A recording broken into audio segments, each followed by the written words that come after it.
which in Sri Lanka, they call Dada, right? Every time this father, the child used to say something or the other. Papa, It was just a small, tiny child. The mother immediately used to know what the child is saying. The father immediately used to know what he's saying. Amen. So now we say tata. The child was saying, we were teaching the child, say tata, tata, tata. The father thought, he's saying tata, tata. Tata means father in Sri Lanka. So you see how much we as human being knows what our children needs. So how much more a heavenly Father knows. Amen. The Spirit of the Lord is within us. That's what the Bible says. So we know the Spirit of truth, the Spirit of God is within us. Amen. So my dear brothers and sisters, let us all stand and praise our good Lord and let's arise by giving glory to God. Just a minute. Just keep on praising and thanking the Lord. Thank you, Jesus. Praise you, Lord. Thank you, Jesus. Hallelujah, Lord. We praise you. We bless your holy name, Lord. You alone are worthy to be praised, Lord. Thank you, Jesus. Thank you, Lord. Keep on praising, Lord. Thank you, Jesus. Praise you. Thank you, Jesus. Hallelujah, Lord. We praise you. We bless your holy name, Lord. We thank you, Jesus. Thank you, Jesus. Thank you, Lord. Tell our good Lord that we are here. In this place where he said 2 or 3 are gathered in my name, he's there. Let us invite him in this place as we sing the song. Let us speak, let us mean it from our heart what we are speaking to our good Lord as we sing this song. Make it your prayer, my brothers and sisters. Make it.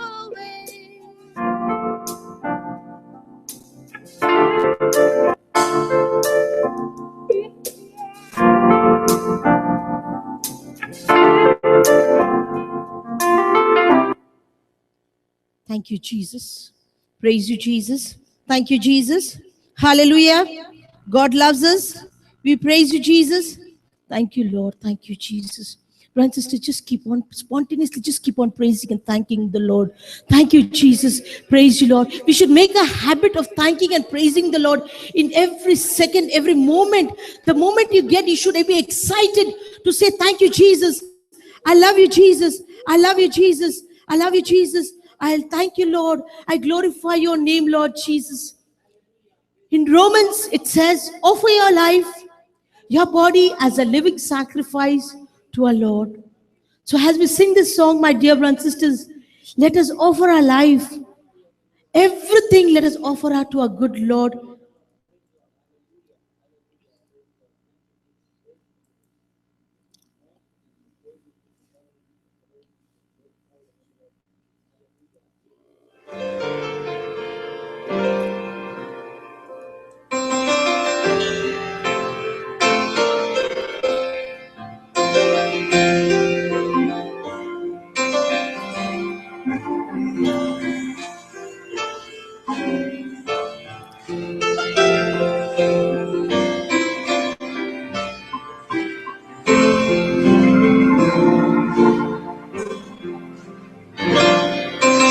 Lord, I offer my life to you. Everything I've been through, use it for your glory. Lord, I offer my days to you, lifting my praise to you as a pleasing sacrifice. Lord, I offer you my life. There is nothing, Lord, that I can give but my life to you, Jesus. Things in the past, things yet unseen, wishes and dreams that are yet to come true. All of my hopes and all of my plans, my heart and my hands are lifted to you, Jesus. Lord, I offer my life to you. Everything I've been through, use it for your glory. And Lord, I offer my days to you, lifting my praise to you as a pleasing sacrifice. Lord, I offer you my life. Lord, there is nothing, Lord, that I can give you, Lord. You have created the earth and the heaven, and everything in the earth, in heaven and earth, belongs to you, my Master.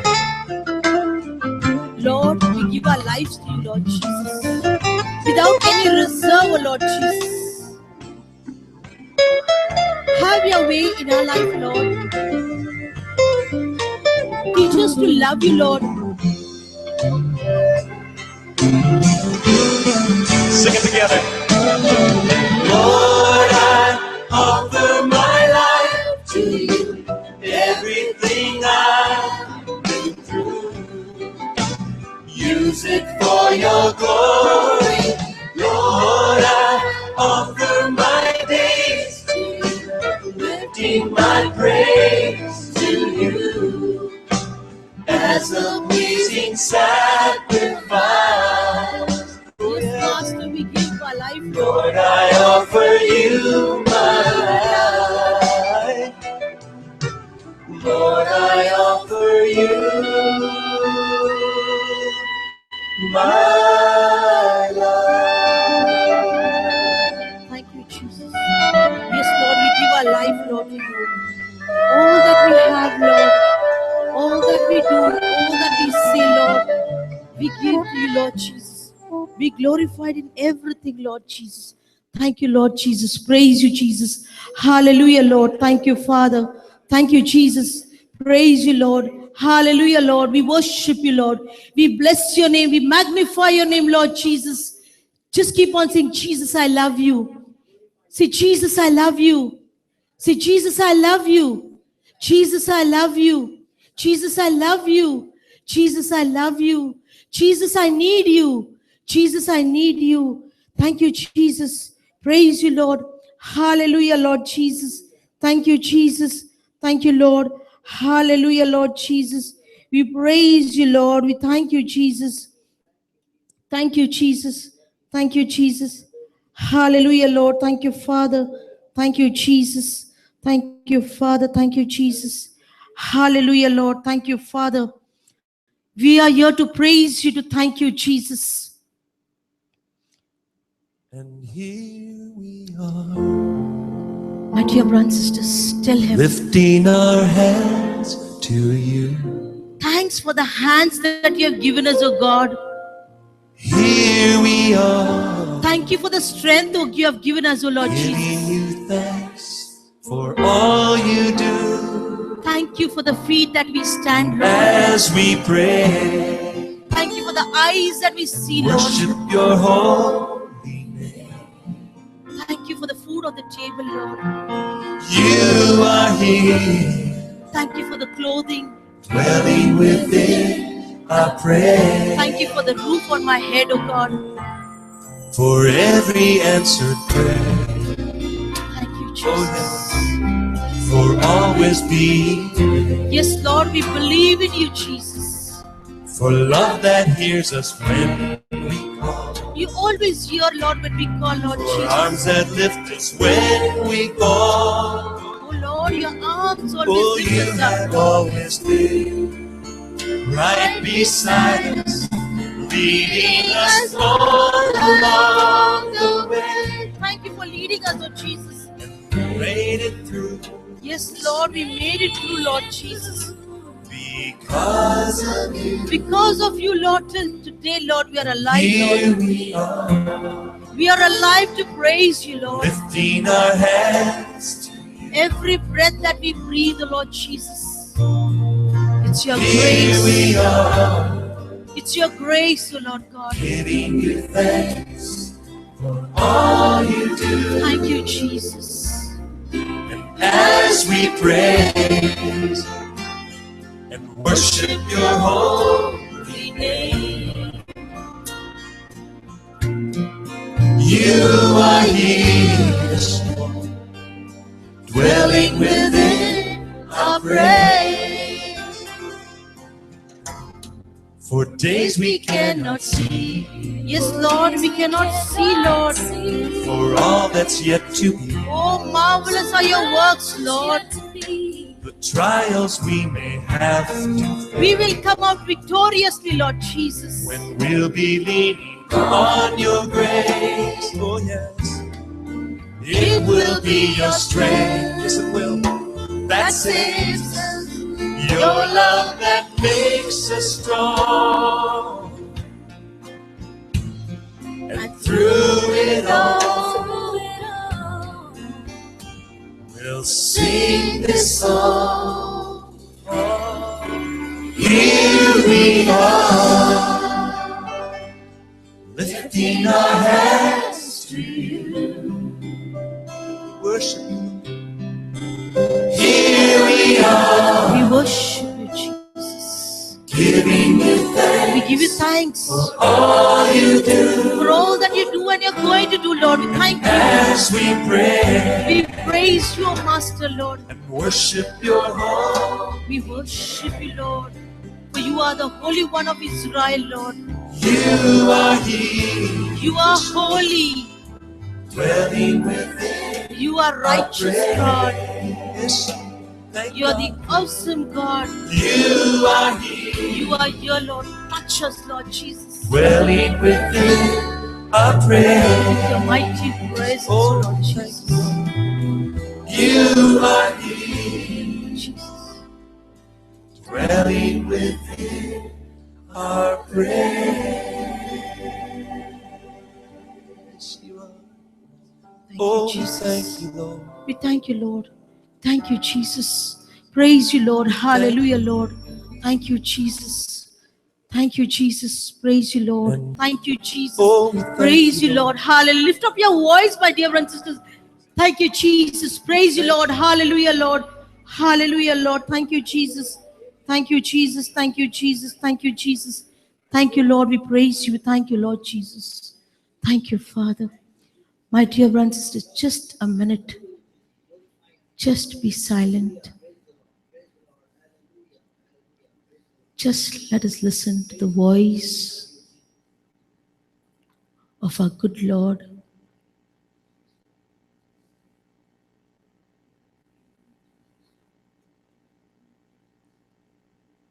Father God, right now, we ask you in the name of Jesus, as we are going to listen to your word, Father, we ask you, Jesus, the same voice that spoke to Peter in the stormy sea, speak to me right now, Jesus. The same voice that spoke to the fish regarding Jonah, speak to me.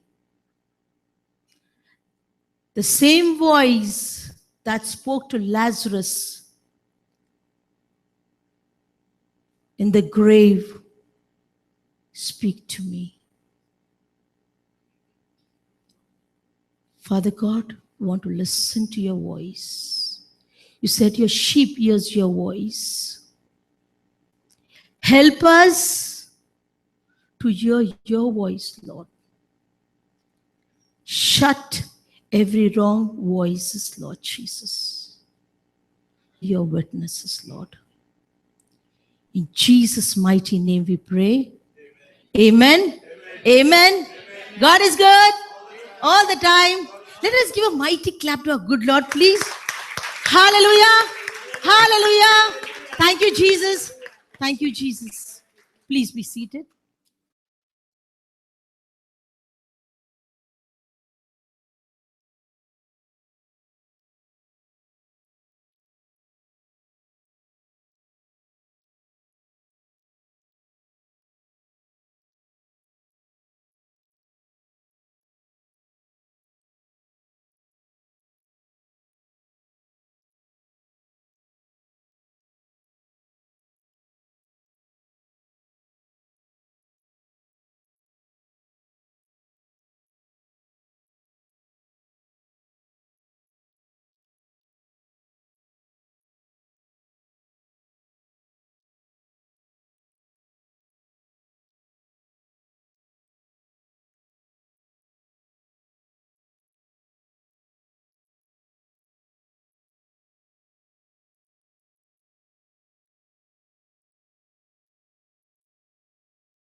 Praise the Lord.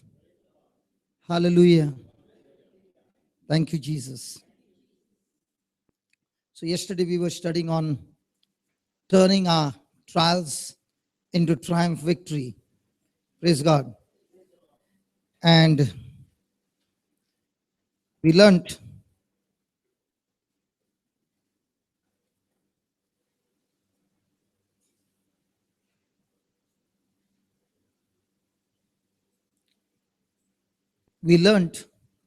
how it is very important for us in the midst of our trials to renew our mind, change our thinking, and think it nothing but joy. Praise God. Hallelujah. And the key word that we learned yesterday was the word consider. The word consider. So there will be trials, there will be problems, thoughts will surely come. But what is very important is, what are you considering? What are you pondering? What are you meditating? What are you choosing among everything that is going on in your mind? That is extremely important. And we learned yesterday that anyone who wants their trials to turn into victory, the first key word is that this, in the midst of the trial, we must have joy. We must have joy. And yesterday we also learned that this joy comes through believing. Believing what? Believing what God has promised in His Word. So, two things will come when a person believes the Word of God, that is joy and peace. And this joy and peace is filled up by God when He gives us hope in a hopeless situation through His scriptures. Now, what is very important is we can get that joy, we can get that faith through scriptures, because the Bible says faith comes by hearing and hearing by the word of God. Yes. But this faith that we have received is just a theory. It is not yet put into practical use. For example, a person goes to the college, graduates himself from a college. He gets the knowledge of the subject that he's studying, but he doesn't have practical experience of the knowledge that he has received. So where do you think he will get more experience, in a classroom or on the field? Come on. And that's exactly what God wants to tell us, that these trials that are coming into our life, they are not meant to kill us, but they are meant to use the theory that we study from the Bible to put it into practical use in our life. And when we start using the scriptures in a practical way in our day-to-day life, we not only experience, but now we have a first-hand working understanding of the scriptures, and it makes us a better, strong person than before. For example, the soldiers who are trained in the army, they are trained in a field where there is theory and there are some practical classes. But a real soldier becomes really, really experienced when he's on an actual battlefield. Because that's where he begins to use every part of his being, his sensitivity, everything that he has been trained to see how he can go and attack the enemy. Because if he does some error at that time, it will cost his life. It will be a big cost to the whole army. Is it right? In the same way, God wants us to become strong soldiers, and strong soldiers get trained not in a classroom but on the field. And that's why these trials that come into our life are not meant to kill us, but to make us extremely strong. Yesterday we learned one more thing about Romans chapter 5. We learned about a fake Christian and a genuine Christian. We learned about a knife, two knives looking exactly the same, but one is tempered, one is not hardened. The knife which is not hardened, the sharpness goes off within a few months. But the steel that is tempered, hardened, it remains the same irrespective of how many times you use. In the same way, we as Christians, we become extremely genuine Christians when our faith gets tested. Praise God. During the time when our faith is tested, we know a theory because we have heard the preaching, we have heard the scripture, or we have read the scripture, but we do not have a practical experience of that scripture until we put it into action. And when we put it into action and we see the result, it gives us extreme joy. It gives us extreme deepening of our faith and an extreme encounter with God. Is it right? Come on. Hallelujah. So the first thing we got to make this clear is, is God the author who is sending these trials? Who is the one who leads us into these trials? When you go to James chapter 1:13, just put James chapter 1:13. Let's see who brings these trials in our life.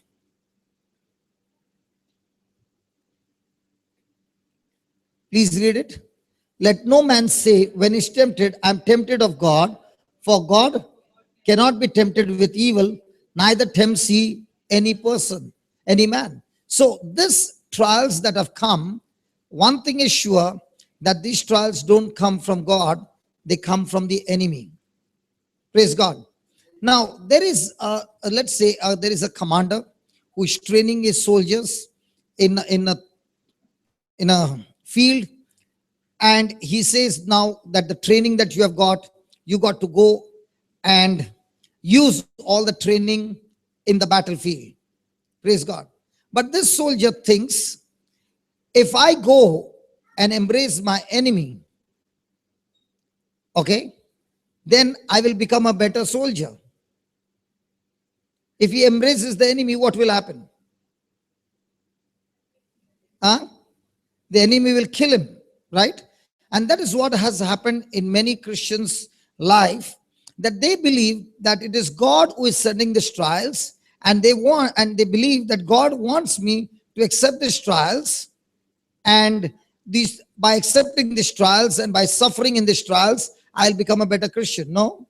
God says, you submit to God, but you resist the devil and he will flee from you. So we are not supposed to embrace the enemy, but till our last breath, resist the enemy, and the enemy will flee from us, provided we submit to God. Amen. Amen.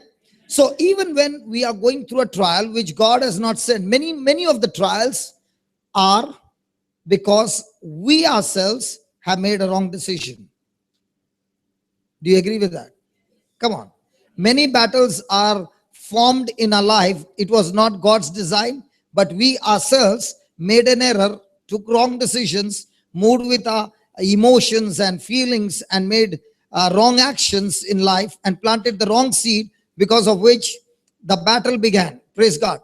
But even though we have done those wrong things and we have repented, we have confessed, the good news is that God says that no matter what you have done, I'm still with you. I will still not leave you nor forsake you. I am with you. And even if you have done an error and you have repented, I will still work a miracle for you to get you out of this mess to the other side. Praise God. Hallelujah. Hallelujah. And that's what is very important, that I know that God is for me.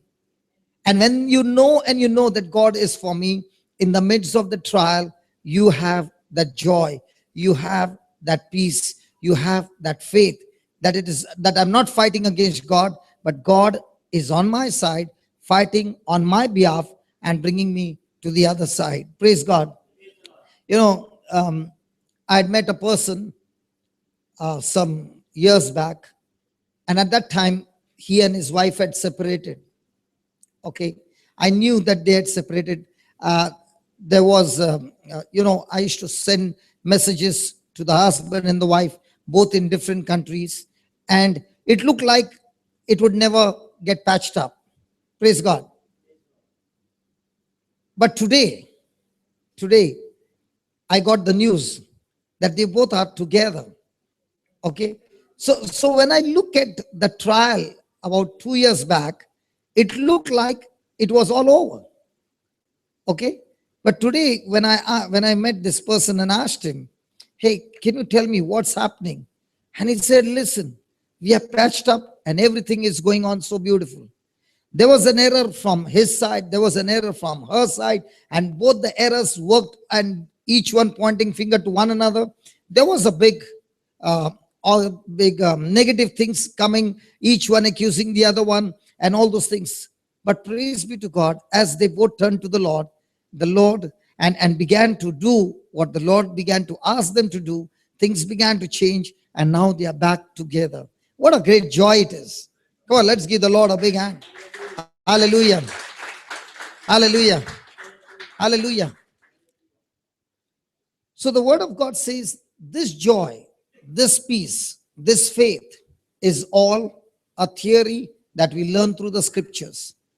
But this can be actually experienced and encountered by a person when that person is going through trials. Because is developed, this patience is developed only when faith is tested. Without the testing of faith there, you cannot develop patience. And patience means a person's mindset is constantly, consistently remaining the same, irrespective of change of situation, irrespective of opposition, irrespective of all the negative things happening around him. Praise God. And we have been so trained right from childhood to rely on our five senses and make quick decisions or quick actions based on our five senses. And what God wants to teach us in the book of James is, in the midst of all this, can we trust God, depend on God, and have patience? What is patient? Patient is nothing but the knowledge that you have got from the scriptures, which has given you faith. You're holding on to that faith constantly, consistently, irrespective of what is happening around. And a Christian maturity is not depending on how much you know the Bible. Christian maturity is not about how much you can sing and praise God, and how much you can pray, and how much can you fast. Christian maturity is how much can you hold on in patience in the midst of your trial. The greater you are holding on to patience in your life, the greater your character is more and more like Christ. Praise God. The more and more you become matured, the more and more you develop more and more like Jesus, you become a Christian where you will always be a blessing wherever you go. Hallelujah. Hallelujah. So every month after month we come, we go week after week to different places to listen to God's word. We attend the services. It is like you have gone to a school or a classroom and a particular knowledge is given to us. But after getting that knowledge, how much of that knowledge are we putting into practice? And if that is not so, then what happens to that Christian is that person has been attending the meetings for years, but there is no result in that person because that person has never applied it. That's why Jesus said there were two men, one wise and one foolish.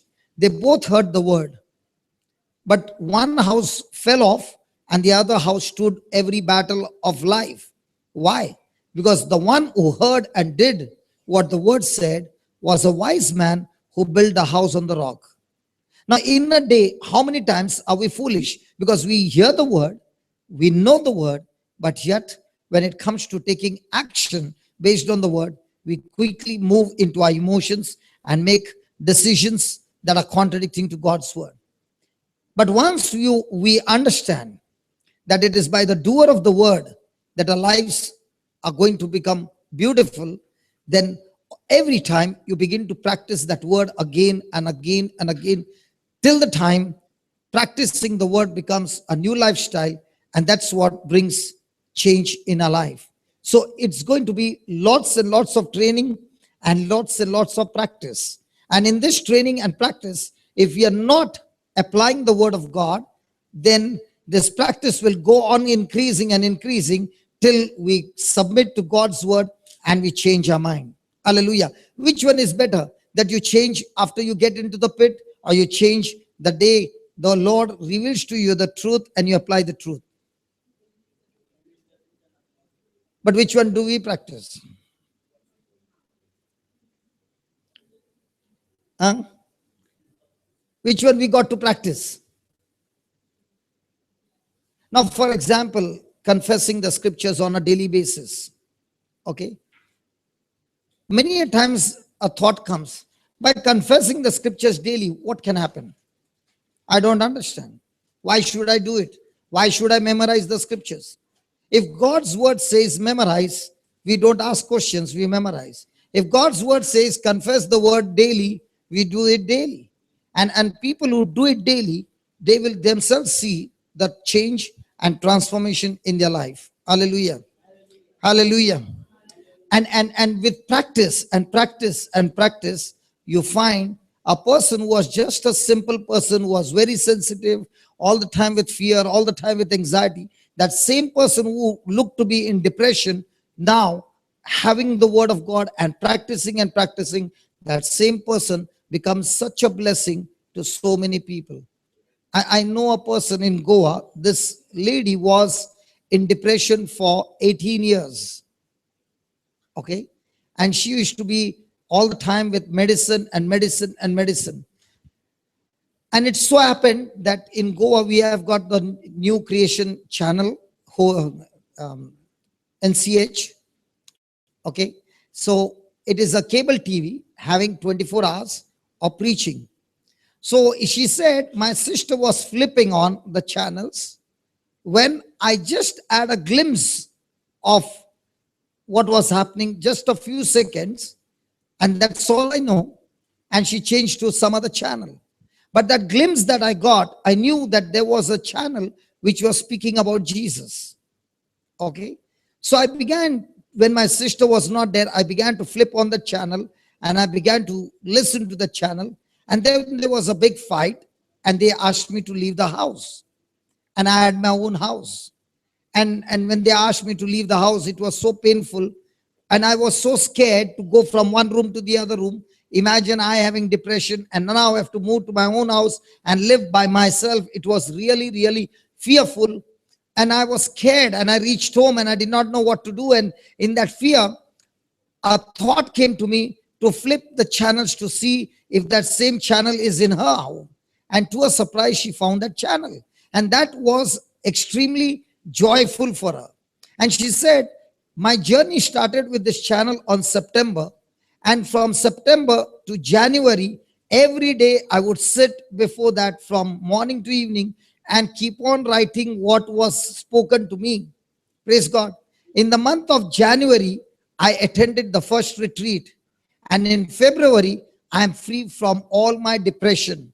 Praise God. Hallelujah. Hallelujah. And she said to me, brother, I've been a catechist for years. I have been teaching people the scriptures, but yet I never practiced those scriptures because there was so much of fear in me. But now the same person, having understood the working knowledge of the scriptures, spends more and more time with the scriptures and has become such a blessing to so many people whom she is leading to Christ. Hallelujah. Now, did she have the knowledge of the scriptures? Yes. But did she have a personal understanding, practical application of the scriptures? No. And that's why she suffered for 18 years in depression. Hallelujah. Thank you, Jesus. Thank you, Jesus. So every moment when we are using the scriptures, what are the scriptures going to do? They are going to challenge us to resist every negative thought that comes into our mind. How many times thoughts come to us, and do we attack those negative thoughts, or do we allow those negative thoughts to play on our mind? Let's be honest. If you got a negative thought, are you so vigilant that the first time the thought comes, you attack it with the word of God? Or do you just keep silent and you allow the thought to land? The first flight came and landed. After some time, 2 more flights come and land. Within 3 minutes, there are flights coming and landing, and you never did anything about that landing. After some time, what happens? You're caught up with those emotions, you're caught up with those thoughts, and you get into a mess. Today, one more person called me and said, you know how the enemy has different games to play. There is a man of God who has got a Facebook, okay?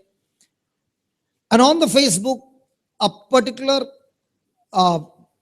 porn picture was pasted on that page, okay? and it was extremely unnatural for a man of God to post that picture. So one person saw that and called up the other person and said, I want you to go to this person's page and see what is pasted. So the other person, so A spoke to B that there is a porn picture that has been video that has been pasted on C. Are you following? So B, listening to A, went and saw, did not click, but only saw what was seen. And B said, it took me more than 24 hours to erase what I saw in my mind. Are you following? Because what we see is a seed. It will always produce thoughts. Hallelujah. And this person said, it took me such a long time that I had to next day call A and say, hey, listen, next time when something like this happens, do not talk to others and say, look what is pasted there, but you call the person concerned, because that person doesn't know that his page has been hacked and somebody else has posted that. And with that, you are going to do a good thing, but not by spreading around, by speaking to, now for example, A must have not only said to B, but A must have said to D, E, F, G, H, I, J, K, or the whole list, and told all these people. Now what did A do? A actually became a messenger of Satan, spreading the seeds which was planted that nobody knew, but exposed that seed for everybody to see it, get activated and get into a mess. Supposing you are on a mobile and somebody is sending you a particular picture every day. Okay, you will resist it the first day, you will resist it the second day, you will go on resisting. But if you do not block it, what will happen? A time will come when you will click it. Hello? Come on, let's be honest. In the same way, when a thought comes, it's just like a picture is posted on your mind. And you don't take action on it, it will multiply and multiply and multiply. And a day will come when you will not resist it and you will end up in a mess. Praise God. Hallelujah.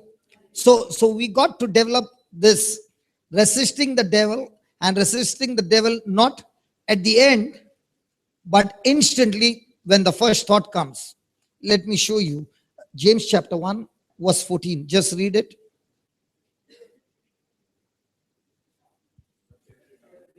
But every man is tempted when he's drawn away of his own lust and enticed. But when lust has conceived, it brings forth sin, and sin, when it is finished, brings forth death. Now, how many of you remember this teaching that we have learned before? Anybody remembers? Thank you, Jesus. We have learned this about 7 steps of temptation. No? No? Yes? And no. Praise God. Okay, let's go back to the first step.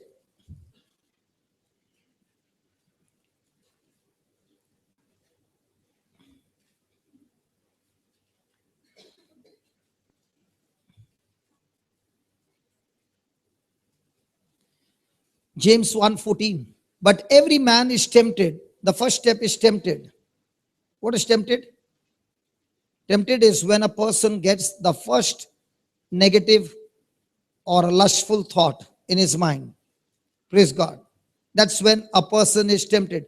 First, small, single, lustful thought. Then, second, when he's drawn away. When he's drawn away is when that person has not captivated the first thought. Now, that person is getting more and more of those thoughts in that same area. That's when he's drawn away from God and he gets his focus on those thoughts. Step number 2. Step number 3, of his own lust. This is where the war takes place, where his willpower is getting weakened. Now, those thoughts have multiplied so much that the person is not able to resist those thoughts, and now he has begun to accept those thoughts, or he has begun to enjoy those thoughts. Fourth, enticed. This is the time that the person is not only enjoying the thoughts, but is planning how to bring those thoughts into action. So what are the four? First, a thought. Second, multiplication of thoughts. Third, his willpower is weakened. Fourth, he has given into those thoughts and now is planning how to execute them. Fifth, when lust is conceived. Now, when lust is conceived is just like a woman who gets pregnant. She doesn't know that she is pregnant, but without a knowledge, every moment of her life, the baby in a womb is growing. Can she tell the baby to freeze for some time? Hello? No. The baby is growing. In the same way, when lust has conceived, now this person has taken the mode of action, planned it all. That's the time the conception is taken. Now that person is extremely restless to go and finish the act. Praise God. Now when the conception is taken place, there will be different kinds of emotions in that person's mind, in his feelings, in his body, and he will try his best to go and fulfill it. And that's what, when lust is conceived, it brings forth sin. This is the time when the person has actually gone into action. Praise God. And when that person has gone into action, the result of that, the seventh step, when it is finished, it brings forth death. Means what? Everything was going on fine. The person was a doer of the word. But now when that person planted a wrong seed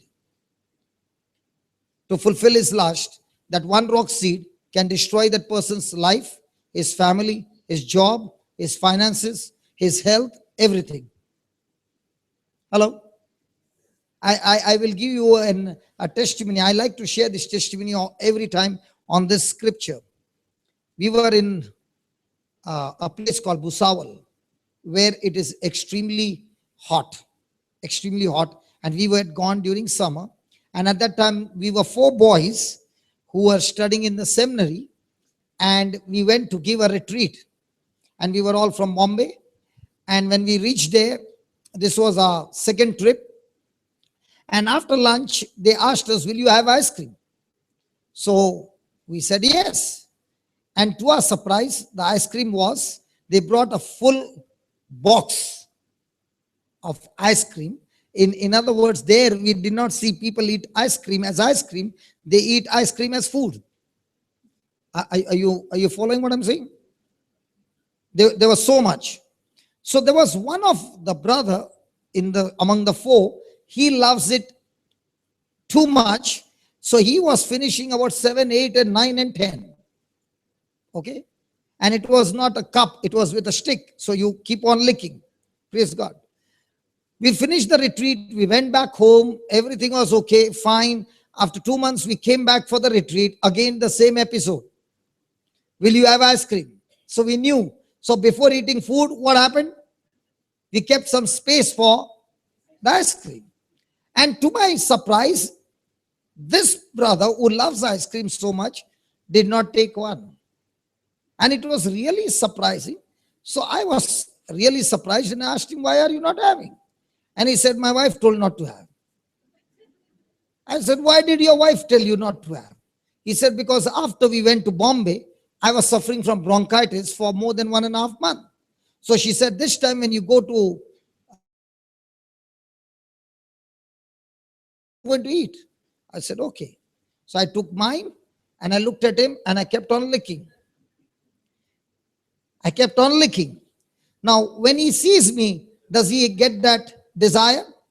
Yeah. So I just asked him, do you want one lick? Just one.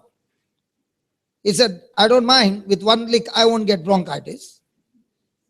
So he put his tongue out. And I said, not mine. Take a fresh one. So he said, to take a fresh one, the ice cream will go waste. I said, don't worry. You can take a lick. I will finish it. So I opened one for him and gave him a lick. And I took it back. Now, do you want one more? You met my friend? How do you know? He said the same. You are in his place. Okay. So he not only finished that one, but he finished 5. Because then once he got the lick of it, he just could not stop. He went on and on. And that's exactly what God is saying. It all starts with a thought and ends up in a mess. Praise God. So in our life, whenever there are messes that have happened, and most of the time, who is the author of the mess? The devil is the author of a mess, but who has agreed to the devil? We. Hallelujah. So always remember, devil is the author of the mess in our life, and God is the author of blessing in our life. So whom are you going to focus on? Whom are you going to be connected on? Yeah, we can say with our mouth God, but when the trial comes, whom are we connected to? Because at that time, the thoughts that run into our mind are going to be contradicting to God's word, and if we do not captivate those thoughts, then those thoughts will lead us on the path of destruction. That's what he said. The 7 steps of temptation. Praise God. Hallelujah. Just put the slide, Baba. So yesterday we learned an important thing, that the testing of our faith or a trial will give us, will bring the best out of us. The trial will also purify us like gold is purified in fire. And one more thing we learned was, just as an athlete is trained, so also the trial is going to train us and make us stronger. Now let me speak about training makes the athlete stronger. Okay. I was about 10 years old. Did I speak about the swimming? No. Okay. I was about 10 years old, and my brother, he knew swimming, and I come from Bombay, so we have got a swimming pool, the public swimming pool in Bombay. So he told me, come on, let's go, and I'm going to teach you swimming. Okay. So he took me there, and he began to show me the swimming pool. First he showed me, this is 3 feet, my height. Okay. Then he took me to 5 feet. He said, this is about a double of yours. Then he took me to 10 feet, and he said, it is 3 times your height. Then he took me to 15 feet, and he said, it is 5 times your height. And then he said these words, always remember, when you are in the water and you don't know to swim, don't stop moving your hands and legs. If you don't move your hands and legs, you will go to the bottom. Even if you don't know to swim, you shake your hands and legs as fast as you can, and you will come to the surface. Do you understand that? I said, yeah. Then he said, I will show you how deep the water is. And he took me close and pushed me in the 15 feet. And he was standing outside. Now I remembered what he had said, so I shook my hands and legs and I came on top. And I looked at him and I said, help! And what happened? I stopped. So what happened again? How you know? Experience. You also thought that way? Praise God. So I went in, came up, went in 3 times. By now, all the energy was gone, and he brought me out and made me sit there. After 10 minutes, he said, are you ready? I said, yes, I'm ready. Why do you think I was ready? How many of you would like to be under such training? Hello? How many of you would like to have trainers like this? You know why I was ready? Because I saw him swim. If he can do it, I can do it as well. It's the only thing that I've not learned the technique. If I can learn the technique, then even I can do it. I know that he has the capacity to bring me out because he's a good swimmer. Knowing all this in my mind, I was ready. And this happened three times. But by the time the 3 times were over, every strength in me was gone. If somebody had to touch me and just push me, I would have been gone down like this. Now, having experienced that, I drank a lot of water. I was coughing. I went through a very bad experience. The next morning he said, let's go. What should be my answer? Huh? We'll go tomorrow? No. I said, yes, let's go. And this time, he did not take me to the deep waters. He took me to the shallow waters. And now he began to teach me the technique, because he had taken me to the deep waters to show me that as long as you are doing something, you will come to the surface. And on the second day, I was crossing the breath.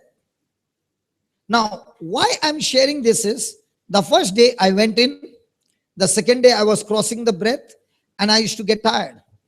But in my later years, there came a time where I used to swim every day 4 to 5 kilometers non-stop. Now, why I'm saying this? Did I ever think the first day that I would reach to that level? No. But when I went on practicing and practicing, was it painful, uncomfortable, tiring, miserable feeling? Yes. But when I continued and continued and continued, did it build up my stamina? Did it build up my strength? Now I began to understand that my body was able to use the energy to go 4 kilometers, whereas on the first day, I did not even go 1 meter and I was tired. So I did not know how to use my energy in a way where I can use it in such a way that I can go to a long distance. In the same way, in our spiritual life, when we first time encounter and we do not understand the scriptures, we are like sinking in. But praise be to God, in that moment, God begins to teach us by the Holy Spirit practical way how you can use your energy in a way by which you can go for a long distance and still not get tired. Hallelujah. After years, after I met the Lord, I never went to the swimming pool. And after years, my daughters had come to Goa and they wanted to go for parasailing. So we went for parasailing. And if you are from Goa, they take you deep down into the sea, right? And my daughters told that man, you take my dad up and then dip him in the water. So he took me up and then he dipped me in the water. So I was all wet. So when I came back to the boat, I told him, listen, according to your rules, you're not supposed to make me wet. And now that you have made me wet, now I want to be more wet. So I'll see you on the shore. So he said, what do you mean? I said, I'm going to swim from here to the shore. He said, you don't understand the distance. I said, I know the distance. And I began to say, God, I want to see the capacity. I want to see the stamina. And I know you are with me. And I dived from the deep sea and I reached up to the shore. What's the meaning? Why I'm trying to tell this? The practice that I had for so many years, even after 16 years, I did not lose. Yes, I could not swim the way I used to swim, but still I had the stamina to go in. Are you following? In the same way, when you are going through trials and trials and trials, and you're using God's way, it's going to train you in such a way that you will be expert, you will be excellent, you will be trained, that you can use that lifestyle of God's word in your life. That now, when the test comes, you have developed a new habit in you, a new nature in you, that now you're operating in the new nature and not the old nature. You will begin to use your energy and your strength in such a way that you will not get tired in doing good. Are you following? And this kind of training comes through trials. It doesn't come in a classroom. Now, when we come here, we listen to God's word. It is a classroom theory class. But when you go back home, each one of us have got different trials working in our life. But the good news is, for every trial, the solution is the word of God. And the foundation of the word of God is unconditional love and unconditional forgiveness. That's the key to our Christian life. And once we start developing these two factors in our life, more than anything else, praise be to God, your life becomes a life of victory. Praise God. Hallelujah. Thank you, Jesus. Thank you, Jesus. So this testing of our faith works for us or against us. But how many people believe that it is going to work for us, and how many people believe it's working against us? Because the moment you believe it's working against you, you are worried, you are insecure, you are broken, you are shattered, you are in fear, you are depressed. But the moment you understand this is going to work for my good and for my best and for a greater glory and for a greater strength and a greater destination, and if you have that kind of understanding, then praise God, will you be depressed or will you be rejoicing? That's why you see the heroes in the Bible, they went through trials, worse trials than us, but in all those trials they knew one thing, that this testing of faith or the trial that I'm going through is not against me, but it is actually to build me up. So from now on, when you go through a trial, can you tell yourself quickly, hey, this is to build me up. Hey, this is to make me a better person. Hey, this is to train me how to love a person who doesn't deserve to be loved. What happened to you all? Hello? And once you understand that this is not going to be against me, put the next slide. This is not going to be against me, but this is going to be for me. Now what are you doing? You are using the very trial in a way that helps you to mature. And when the devil sees that in a particular area, the devil used to tempt you, he had made you a slave in that particular area for years, and now that same area, you are using it to develop yourself and mature yourself.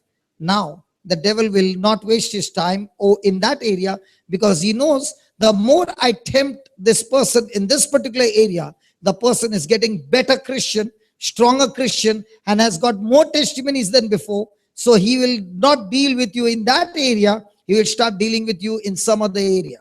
Now, let's say you and I are in the boxing match, and my left hand, I've damaged my left hand. Okay, and you are in the boxing match. Where will your target be to attack me? Why? Because that's the place where it hurts. So where do you think the devil will attack you? So which area do you need to develop then?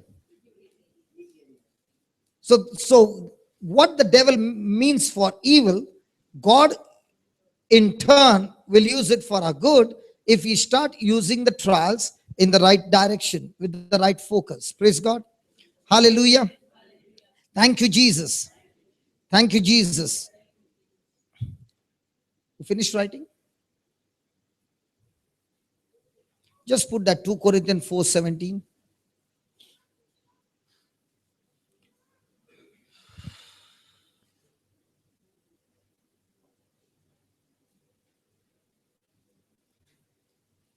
Is it interesting today? So from now on, are you going to look at trials as a problem or as an opportunity to become better? Look at verse number 17, 2 Corinthians 4:17. For a light affliction, which is but for a moment, worketh for us a far more exceeding an eternal weight of glory. So who is working for you far more exceeding an eternal weight of glory? That affliction. Now, if this scripture is true, then why is there no glory in so many people who are going through afflictions? What is glory? For example, a person is blind. Nobody saw God. Nobody saw the Holy Spirit. But all of a sudden, the person starts screaming, hey, I can see, I can see. What is that? God's glory. Means it was something impossible. It's not natural. But we can see the hand of God manifesting his work. And that work that we have seen is supernatural.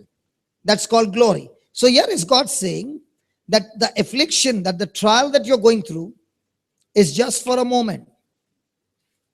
And this trial, this affliction that you're going through is going to work for you exceeding an eternal weight of glory. So if that is true, then if a person is suffering from cancer, what will be the glory? that he has been set free from cancer. I don't know whether you saw, it was on Saturday during the Goa retreat. There was this nurse who shared a testimony where she was suffering from a particular cancer. And this cancer is extremely dangerous because it spreads at a rapid speed. And this nurse is working in GMC in a ward where the cancer patients are treated. Praise God. So having the patients there where she sees every day and having the medical knowledge and understanding all this, and when she comes to know that she has got that particular cancer, will she be joyful or will she be now depressed? And now when she goes through this process, she can see the patients who are gone through the similar process, and there are so many who are dying. She can see it with eyes. So what will be her condition? Depressed or joyful? But you know, this nurse is giving a testimony where she's saying that I thank God that before this cancer could strike me, God introduced himself to me 7 years back when I had no issues in life. I had no problem. But God came into my life, and for 7 years I've been studying the Word of God day and night. I've been using the Word of God for other cancer patients in my ward and telling them how they can get their healing. And I did not know 7 years later on, an affliction of cancer would strike me. And when it struck me, I began to talk to myself that God, you're going to turn it into victory. So all the scriptures that I had learned before, I began to take those scriptures and began to fight this battle with my faith and patience. When I went through the operation and I came back and I was on my bed, little did I sleep on the bed, but I was going through every person in the ward and praying with them. And they began to question me that, hey, listen, you have got operated. Aren't you having any pain in your body? And that's the time I would go and share with them about Jesus, how Jesus has taken away that pain, Jesus has taken away that cancer, and how by his stripes I'm completely healed. And I began to share this everywhere. And even when I went to meet her, I said, are you really a patient? You look like you're having a fun over here. Because she was not on the bed. When I went to visit her, she was, and having been working on the same ward, okay, so it's like everyday's house. So she did not even believe that she's a patient. She was actually ministering to others. And then she came with a test report saying there's no trace of cancer. It has been completely miraculously destroyed by the Lord. Hallelujah. Hallelujah. You know, the beautiful part of this testimony was, it was not a fluke game. It was a game of challenge. On one side, a cancer that spreads like wildfire. And on the other side, a scripture that will not only arrest and paralyze that cancer from spreading, but also destroy it from the root. Now what happened? That healing that she got has become a report that now she's using the same report to every patient in a ward and saying, listen, I've not come here to give you a theory. I myself has experienced in my body, and this word of God has destroyed this cancer completely. If possible, go to the YouTube jcilm.info channel and look out for the Saturday meeting afternoon, Saturday afternoon. You'll get that testimony. Don't miss that testimony. Amazing testimony. She spoke for more than 45 minutes. And in this testimony, she began to speak scriptures that she used to fight against that cancer. Yeah, last week. Just if you know people who are suffering from cancer or suffering from incurable disease, this testimony will really, really encourage that person. Now, what is the Bible saying? It will turn into glory. Now, if this is true, then why are so many people dying? If God is saying that this affliction that you're going through, it's going to turn into glory, then why are so many people dying? The answer is in the next line. While we look not at the things which are seen, but we look at things which are not seen. Now, where was the nurse focused on? The things which were seen in a body, or the things that God had declared in His word, which she could not see? So, how many people do you find joyful in the midst of their affliction? Because joy will not come through things that are seen, joy will only come through things that are not seen. So, how many people do you find in the midst of affliction, the troubles that they are going through, that they are fixed on things that are not seen? And if you're a person who is looking at things which are seen, praise God, even though you are praying with unbelief, it will not manifest. And if it all manifests, it's not because of your faith, it's because of God's mercy. But this battle that was fought was through God's faith. God giving her that faith to fight and take what's hers. Praise God. Hallelujah. Now, did this trial make her a very strong person or strong soldier than before? Oh, yeah. Now, with the same testimony, is she able to build up other broken patients in the same ward? And she has got a report to show. It's not a theory. Come on. I want to show you. Listen, your cancer that you are talking about is a small one. This one is the one that spreads quickly. And if God can arrest this one and destroy it from the root, what about yours? And to get that arrested and get that out, there's a process. And I want to show you the process because I've been there. Whom can you show the way? Only if you have been on that way. Now, for example, if somebody says, brother, I want to come to your house. Will you be able to direct the path to your house? Yes, because you know where you're staying. Correct? In the same way, she has walked and reached the destination of victory. Now, can she show? Yeah. Praise God. In the same way, you are going through some trial in your life and you began to operate through God's word and you reached your destination of victory. Now, can you show others? Oh, yes. Do you follow now? Yes. Us. Yes, yes. Yes. You are 75 years old. Are you sure you are 75? In 1975, you broke this leg. And that time you were 22 years old. The nurses who were there. And they said this leg is gone. Okay. Because of the accident. Yes. God joined again.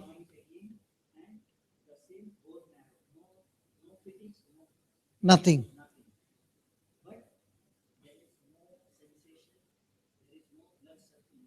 There is no sensation, there is no blood circulation from 1975.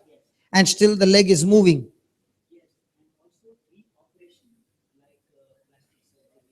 So all those skin grafting, plastic surgery.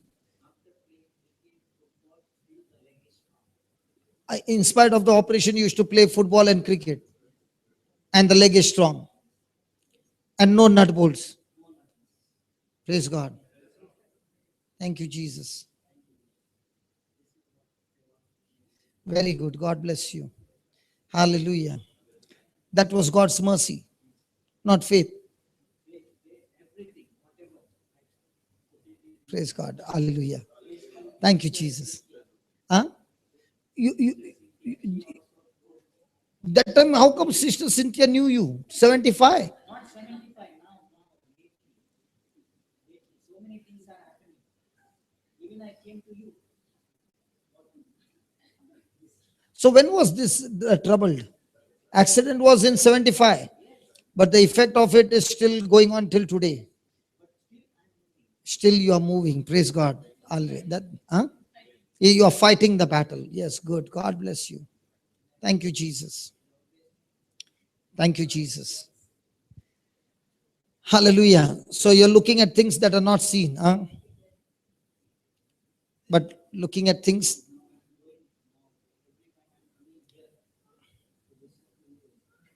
Praise God. Thank you, Jesus. Thank you, Jesus. So trials, when used in a right way, is going to make us stronger, matured. Say that, matured. Say that again. Okay, let's say your father had a big property and you're not matured. Can you use the property? Huh? In the same way, the Heavenly Father is saying, Jesus has earned inheritance for us, blessings for us. But those blessings and that inheritance will come only when you mature. In a natural life, when does a person mature? When he reaches a particular age. But in Christian life, when does a person mature? When he goes to church every day. Huh? When he studies the word every day. When he does fantastic praise and worship every day. When he preaches the word of God. When he walks in patience. Look. Just put that. James chapter 1, verse 3.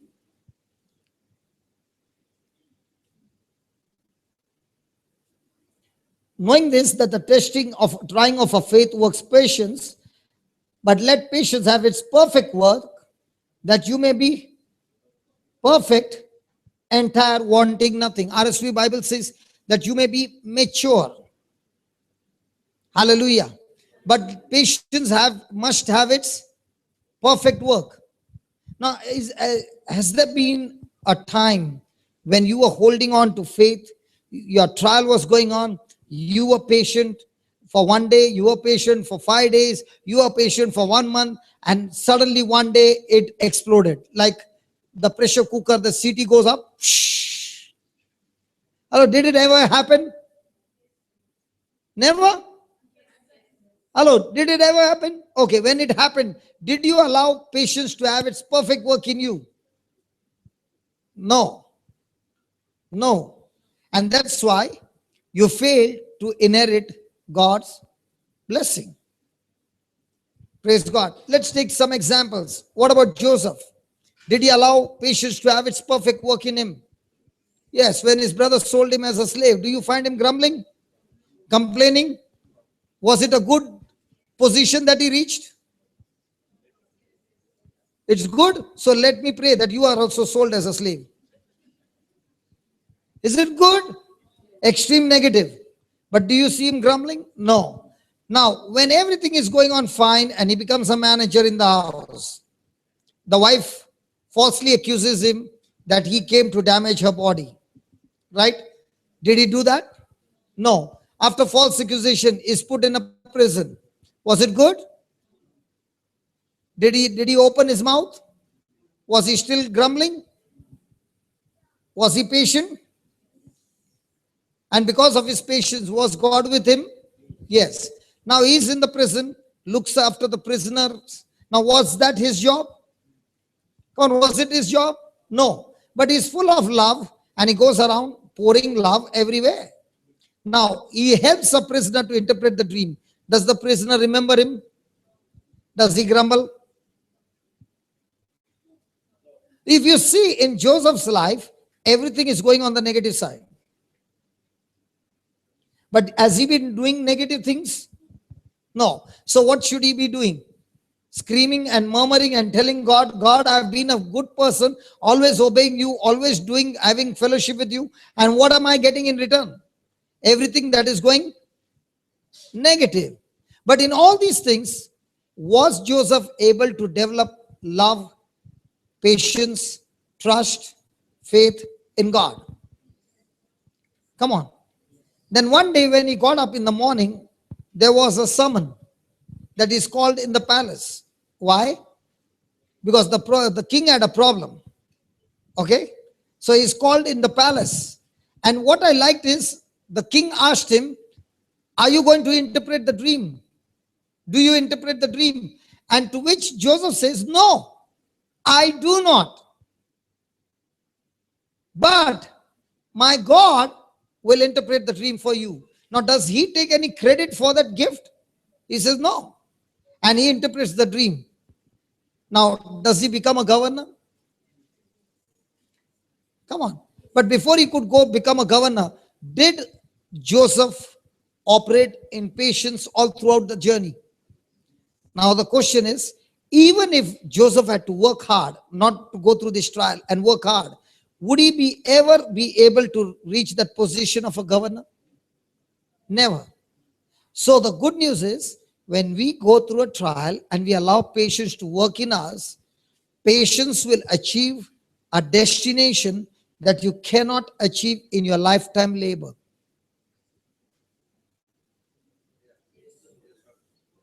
That's what he says. When patience has his perfect work in you, you will become, one thing, you will be matured. Second thing, you will have so much of God's blessing that you will lack in nothing.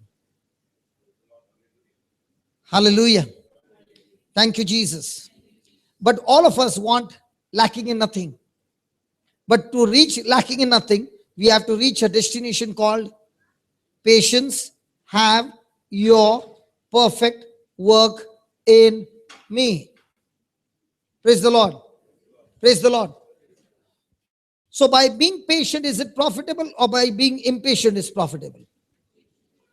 So whenever we were impatient, why were we impatient? Just check out. Were you ever impatient? All the ladies during the exams, children's exams, are you impatient? Hello? That time husbands behave the best. Hallelujah. It's like curfew at home. Praise God. Now, why are you impatient? Whenever you are impatient, ask a question. What is it that I fear?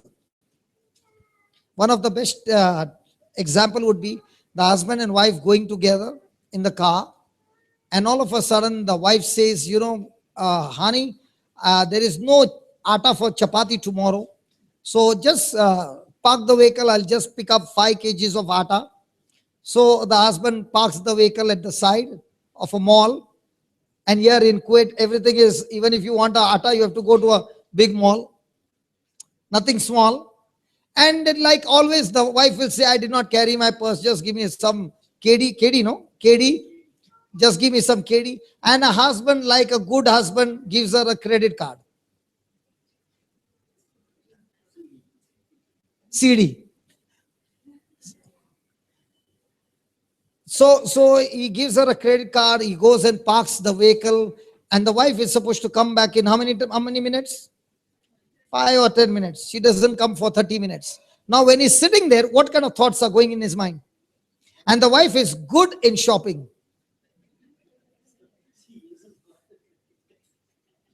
Why are you looking at him? I said, the wife is good in shopping. She's looking at Brother Paul. And Paul is not even looking at her. Thank God the teachings are touching people's heart. Hallelujah. Now, what is the husband thinking there in the car? What kind of thoughts are coming to him? If I had to give her, how much do you require for atta? 10, 20 kg? How much? Huh? 1 kg. Instead of 1 kg, what did he give her? So different kinds of thoughts coming. So after 30 minutes, he picks up the phone and says to his wife, how will he say? Hello, where are you?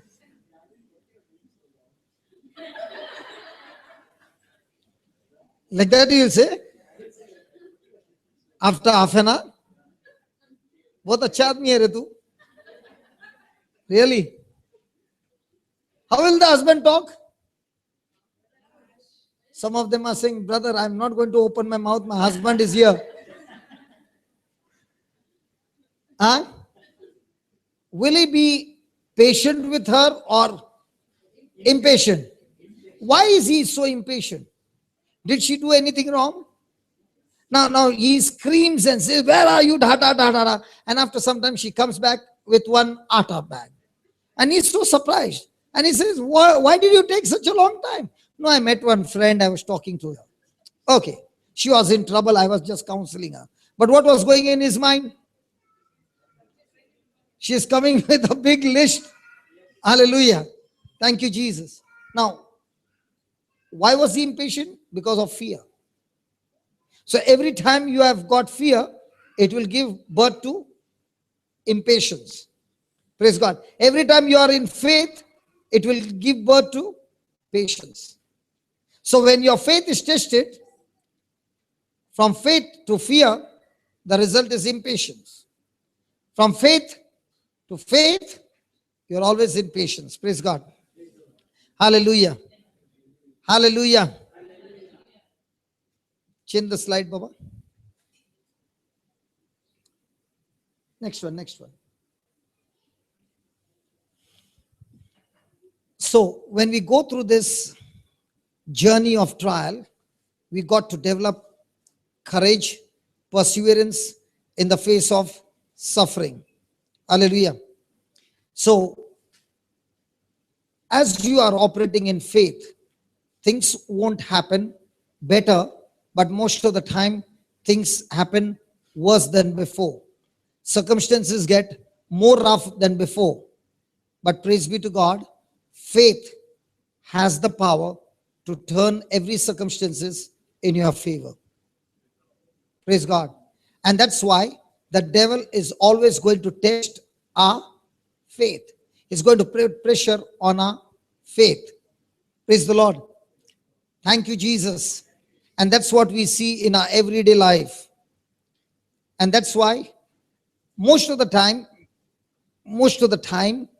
it's not the problem with faith, because Jesus said, even a faith as small as a mustard seed can move mountains. So the problem is not with our faith. When our faith is tested, at that time, we quickly start growing unbelief. See, listen, on one side, we have no doubt that God is a creator. We don't have doubt that God is powerful, God is a healer, God is a provider. We don't doubt any of those things.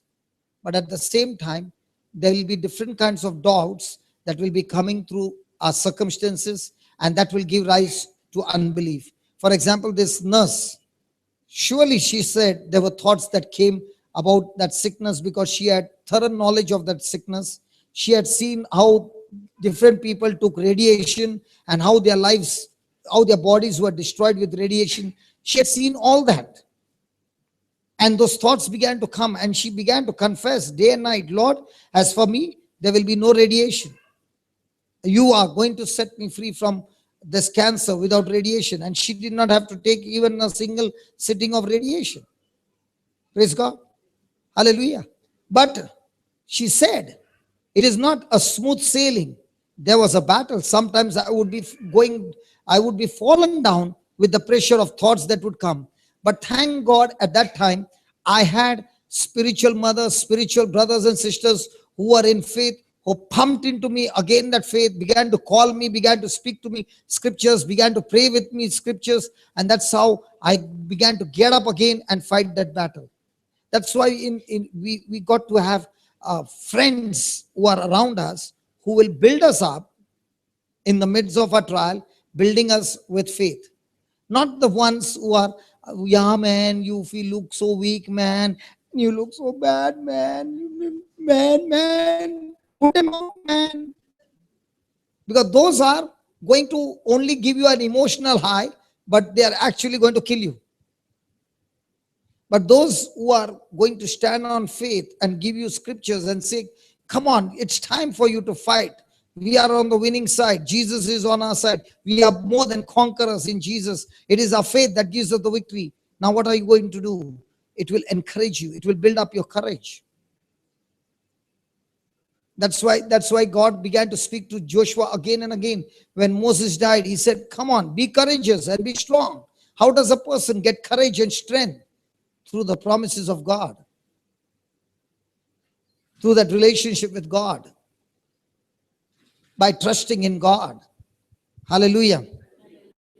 Thank you, Jesus. Thank you, Jesus. Put the next one. The value of developing patience will, having this understanding about what trials can accomplish, enables us to have a joyful attitude towards such trial.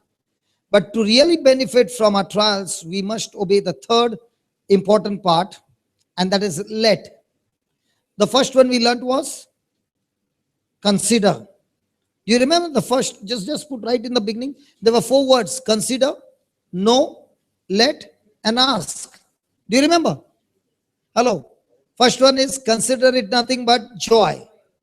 Know what? That the testing of this faith will produce patience. The testing of this faith will bring the best out of me. Testing of this faith is going to purify me like gold is purified in fire. Knowing what? That this is going to make me a strong athlete. That is knowing. Third one is let. Let patience have its perfect work. To truly turn trials into triumph, we must let patience do its work. Praise God. Praise God. In most of the time, we become restless. Most of the time, we are quick to react. Are we Christians who react, or are we Christians who act? But are we supposed to act or react? So when you are impatient, are you going to react or are you going to act? See, react means the opponent has acted in the negative way. I react like my opponent, then I'm with impatience.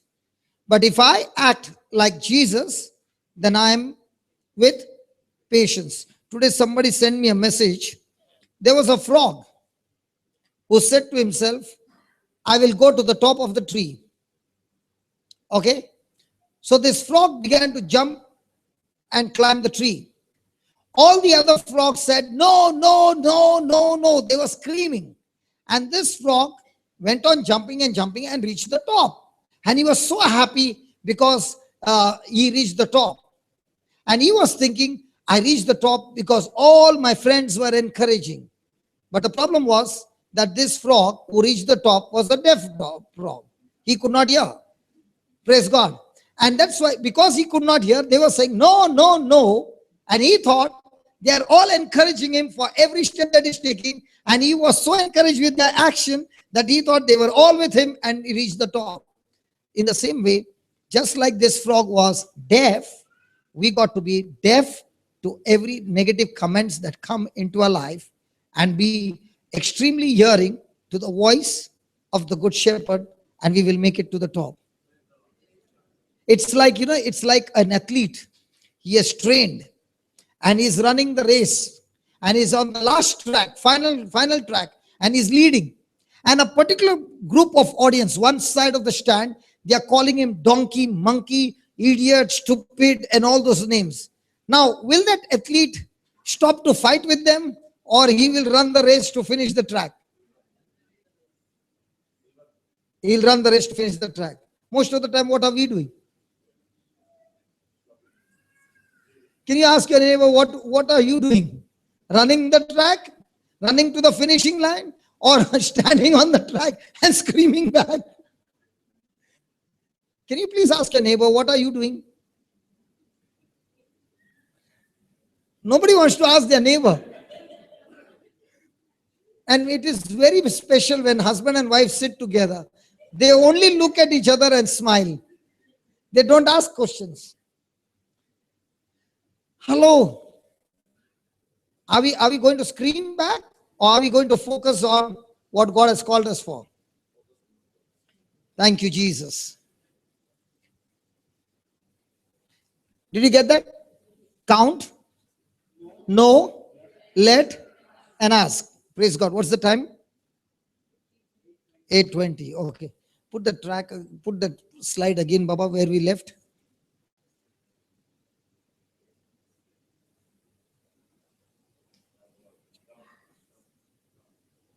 Still down.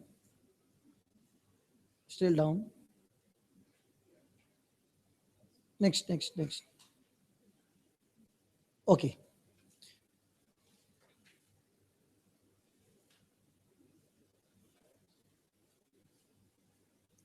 So, what I just said about the stand, most of the time when the trials begin to put more and more pressure on us, what are we going to do? We end up grumbling, murmuring, and in the midst of anger, especially in the midst of anger, if you check the words that we speak when we are angry, we actually prophesy against our own self, against others, against our loved ones, and we start cursing everybody under pressure. Just pause for a moment and ask yourself, when we lose our patience, the first thing that will come out of our mouth is words of attack, words of death, words of curses. And when these things come, we have actually deactivated the miracle and activated curse in our life and in other people's life. So the pressure that comes to us, and this pressure increases because the devil wants us to curse one another. And that's why it's extremely important that we let patience have its perfect work. Means what? We are not retaliating, we are not reacting, but holding our peace, holding on to that promise, and waiting on the Lord to do the needful. How many of you have experienced that when you kept your mouth shut, after some time, everything got cooled down? And there were times when you did not keep your mouth shut and you opened your mouth and you gave back. Things became extremely cold. Brother John, hallelujah. Thank you, Jesus. Is the Lord teaching us something very practical? And like you remember about the swimming pool of mine? In the beginning, it's going to be tough. You will feel like you are a fool, keeping quiet. Somebody's taking advantage of me. Okay? But if you practice that stroke again and again and again, you will find patience will bring forth such great wonders in your life beyond your imagination. Let's say there's a door over here which is locked and you don't know what's on the other side. Okay? But if on the other side you know that there is great blessing on the other side, but the door will only open if you are patient. Now, having known what's on the other side, will you be patient or impatient? Come on. The most of the time when we are going through a trial, what thoughts come into our life is, into our mind is, if I don't open my mouth, I will be defeated. I will be having more crisis. I will go through more problems. I will go through more torture and all these thoughts. But here God is saying, if actually speaking, if you allow patience to have its work in you, then on the other side is a blessing that your eyes have not seen, that your ears have not heard, that has not entered your heart. Those things are prepared for you. But that door will only open if I train myself to learn to be patient in my everyday life. And that's why we never have a taste on the other side. Praise God. Hallelujah. Thank you, Jesus. So oftentimes we want to get our trials and difficulties over quickly. How many of you agree with that? Hello? Hello? How many of us agree with that? And if it gets over quickly, what will be my relationship with God? I always say, when is the most dangerous time in a Christian life? A most dangerous time in a Christian life is when his prayers get answered. Because when his prayers get answered, the blessing is so huge that the person is enjoying the blessing and forgetting the blesser. And most of the time we want our trials to get over quickly, but if it gets over quickly, we will be lost. Hallelujah. And that's why you see in Joseph's life, how many years? More than 13 years from the time the dream was given to the time the dream got manifested. But in these 13 years, did he get trained? I always think, God's ways are so master planned that you can, when you understand the truth, you'll say, oh my God, God looks after every detail. Because of all the people in Egypt, Joseph was bought by Potiphar. Why only Potiphar? Why not somebody else?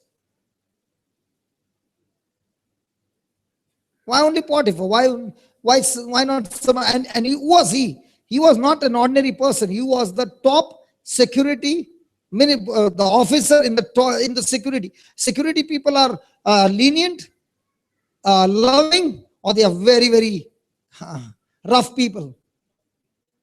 And Joseph is bought where? By whom? By a tough guy. Why only Potiphar? He was bought by Potiphar because Potiphar was an officer in the palace. So even before Joseph could enter the palace, what was happening in the palace, Joseph would get the information because his boss was working in the palace.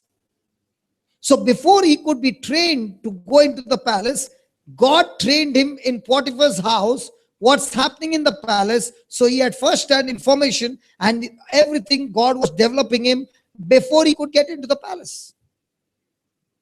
So also in our life, there are many things that happen, and those things look to be negative, but actually speaking, God has purposely put you there so that he can train you there, that when the right time comes, all those negative things that you had gone through is never wasted. It will come to use with all that experience that you went when you get promotion to the next destination.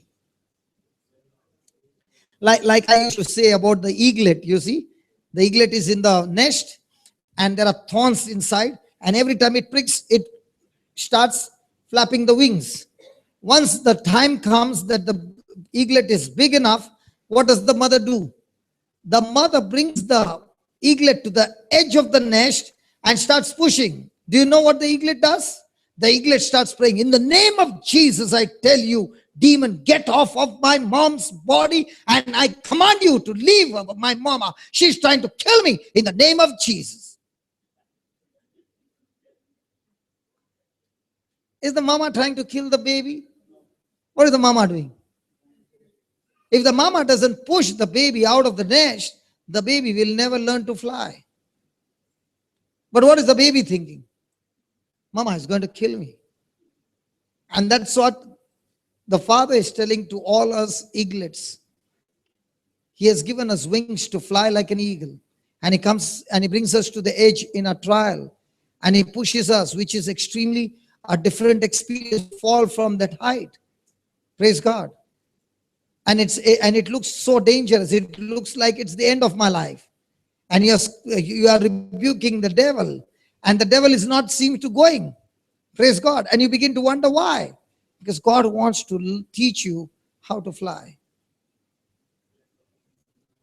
If your trials are not getting over quickly, don't resist the trial, but resist every negative thought that comes against you and develop patience and faith.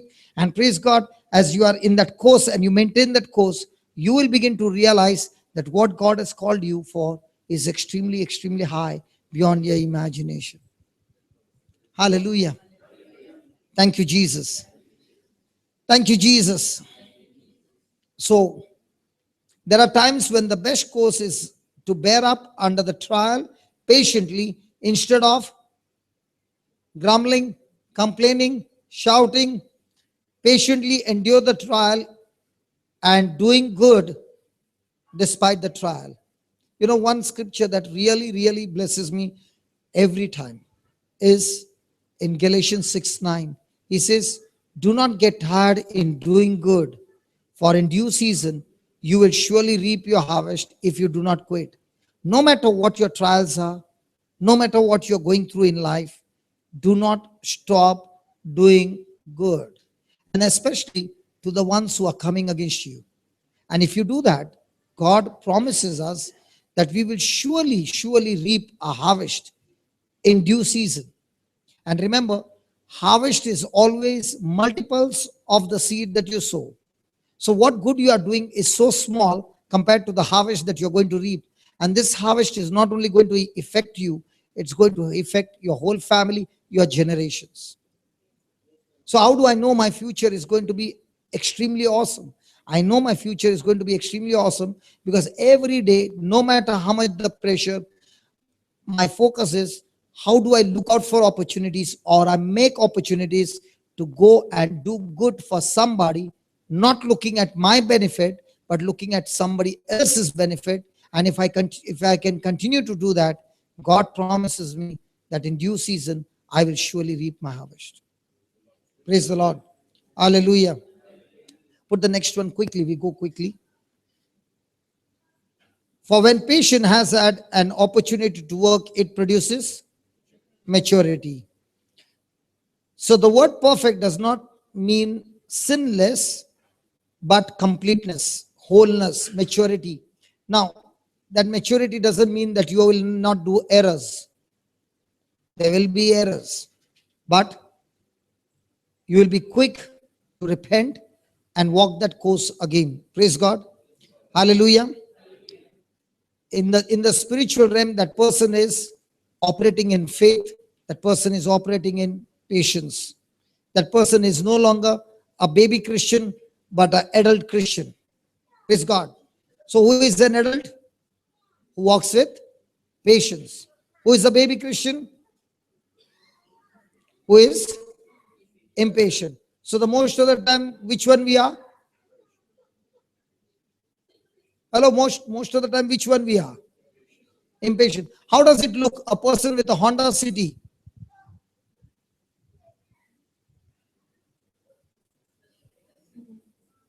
How does it look? Spiritually, that's how we walk in. Praise God. But if we are walking with patience and developing patience in our life, then praise God, we become matured. Hallelujah. We are no longer babies, we are matured, and that matured comes when patience has its perfect work in us. Let's close our eyes.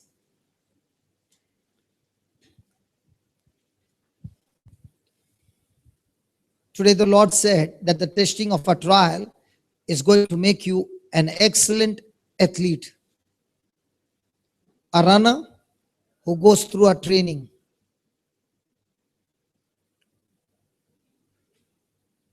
You are that athlete that God has chosen, called. He calls you a royal priesthood, a holy nation, God's special person. He has called each one of us out of darkness into his marvelous light, that we are the ones who are to show forth the praises of a God who has done this marvelous work in our lives. And this can happen only if we are ready to go through the training of being a matured runner. And when you are a runner for a marathon race, you have to run miles after miles every day in training.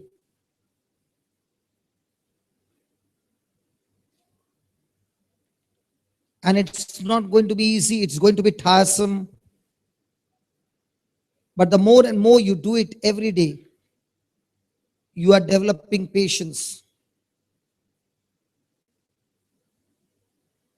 And this patience develops in us a unique strength of resisting.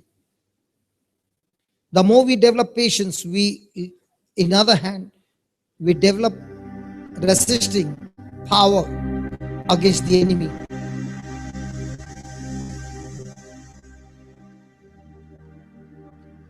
And the more and more we resist, our faith is put to test.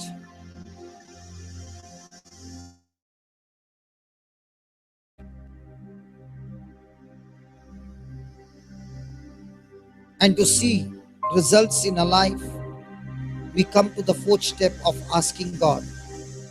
But we are not going to ask God to get us out of the trial, but we are going to ask God for wisdom.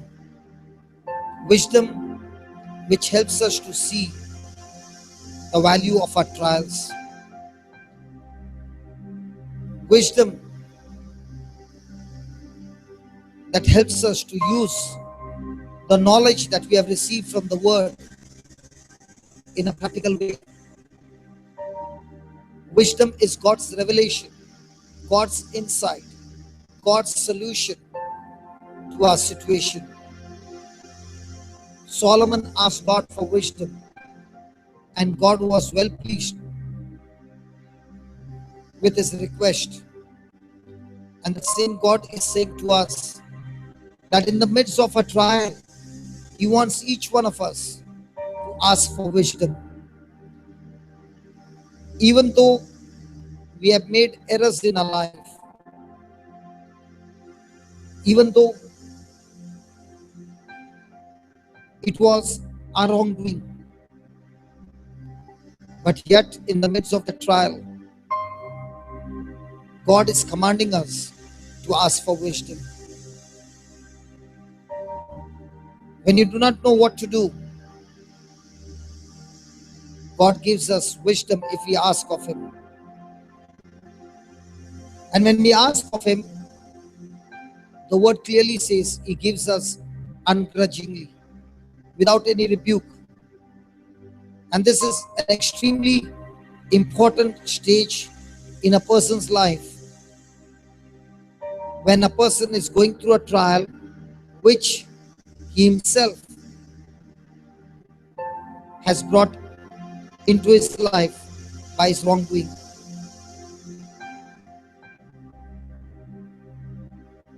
Many a times when we go through the trial because of our wrongdoings, thoughts come into our mind that God is angry at us and He will not give us any wisdom. He will not come to rescue us. Thoughts come that I am receiving what I deserve. But that's not true. That's not the way the Lord is.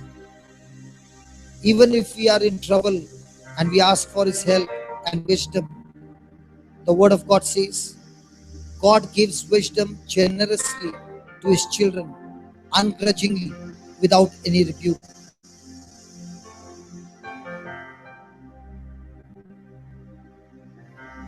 And when we ask for wisdom, God says, believe that you ask in faith.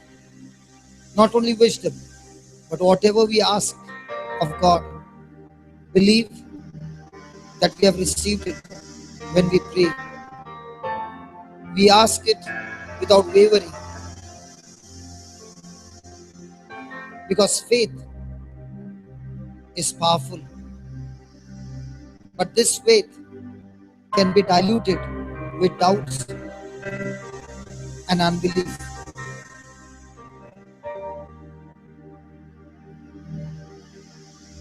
My friend, the trial that you are going through, God has a solution in His Word. Wisdom is the solution to every problem. And tonight is the night that God is commanding us that you have developed patience, but in spite of the patience, ask for wisdom. Because through wisdom, we will be able to operate in faith, a new insight. And this wisdom always works. It brings results in our life. It helps us to be single-minded, focused. Because most of the time, when we lack wisdom, we are double-minded, thinking in two different opposite ways. We become a person who one time speaks faith and the very next moment begins to speak doubt at the same time. Doubt and faith, they don't move together. And that's why throughout our life, we have been living a life of belief and unbelief at the same time. Jesus gave us a fantastic example of Jairus, that he was operating in faith, a trial, that Jesus would come to his house, lay his hands on his daughter, and his daughter would get well. But at that very moment, a word came from home that his daughter is dead. Jesus quickly opened his mouth and spoke to Jairus. Before he could speak, his doubt, his fear. Do not be afraid, Jairus, only believe. Tonight, that same Jesus is saying to you, my friend, whatever trial you are going through, do not doubt, just believe. Effective faith is not big faith, but it is single-minded faith, where there are no unbelief. And that's why tonight, God is teaching each one of us that if I call myself a Christian, then a Christian is joyful under all kinds of troubles. Because that person believes in God's love. That person believes that in the midst of trials, his response of faith and patience will bring forth God's grace into manifestation. And when he has endured the temptation, he will surely receive the crown of life. Tonight, God is saying to each one of us that let patience, not our emotions, not our feelings, be at work in us. Because only when patience has, it will lead us to a destination of no lack. It will lead us to a destination of more than enough. And therefore, in a Christian race, there is always going to be a warfare. Christianity without warfare is not a Christianity. So from now on, let us not focus and pray for the removal of the affliction, but let us focus on asking God for wisdom to make the right use of it, so that we develop ourselves to be genuine Christians,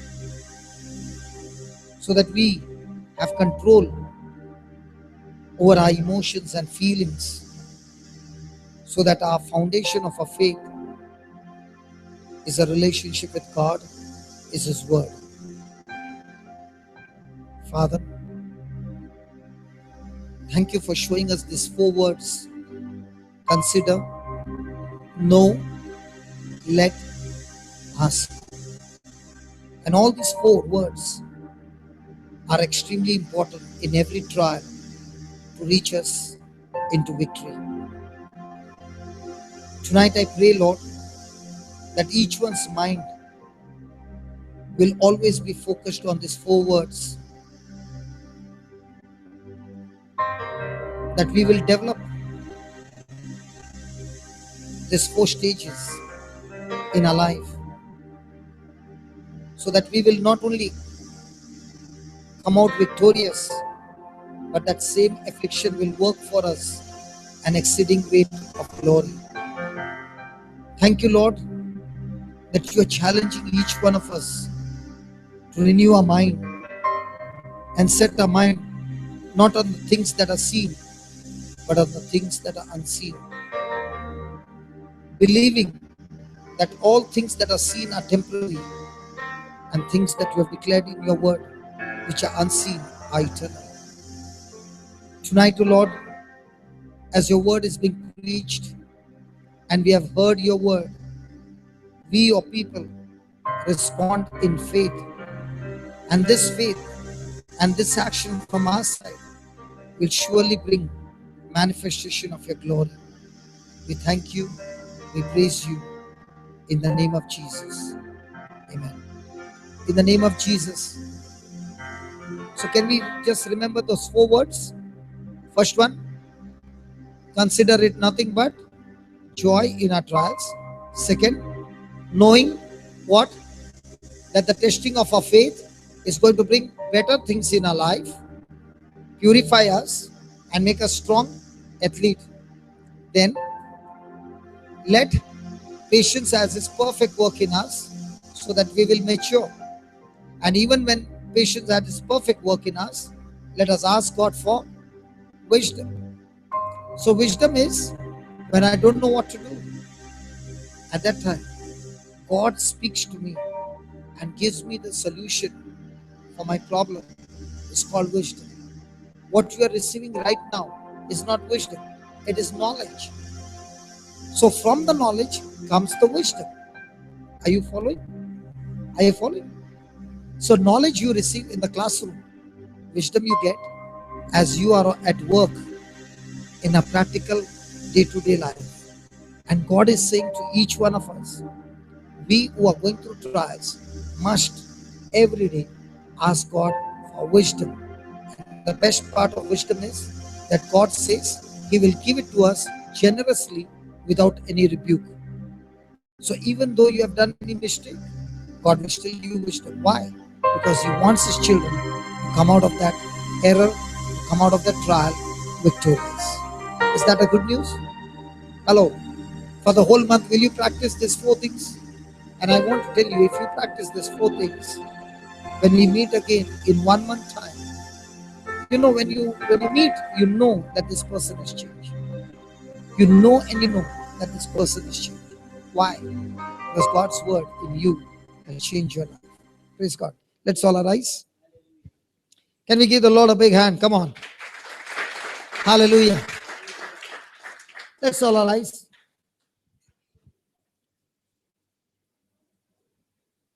Take one song.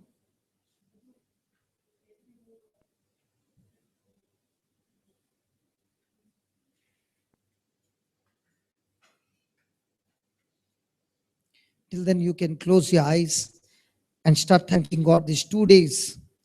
The things that He has taught us, let us make a commitment to Him. Lord, the whole month, I'm going to put it into practice. And you're going to teach me, Jesus, through the Holy Spirit. Talk to the Holy Spirit and say, Holy Spirit, you are my teacher. You are my guide. You are my leader. I want you to teach me how I can put it into practice and experience what you have taught me in a classroom. But I want to practice it in my everyday life, in my trials. Yes? Can you ask the Lord? And the Bible says, whatever you ask in prayer, first believe that you have received it, and then you shall have it. So make a prayer before we take the last song. Come on. Make a prayer with your own words and talk to the Holy Spirit. He is here. And that's the greatest healing, where the Holy Spirit will teach you God's ways. The things that are hidden from this world, He will reveal it to His children and train us into extreme strong soldiers, well equipped in a trial, so that we walk into victory and teach others how to walk in victory. Come on, talk to the Lord. Just 2 minutes. I do not know, Lord, what to do. Without you, I'm powerless, but my eyes are fixed on you.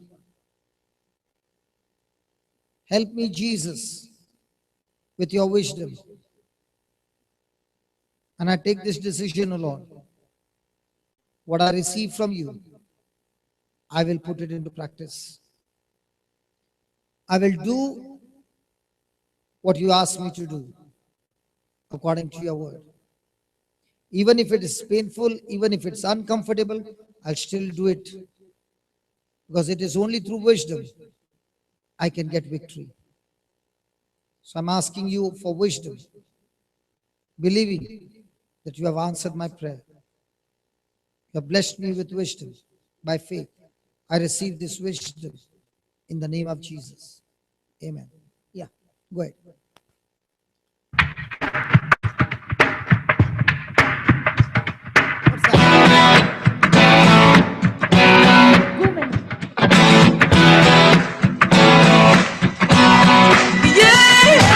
Put your hands together. Come on. Put your hands together for the good Lord. Are you all happy? Come on, here we go.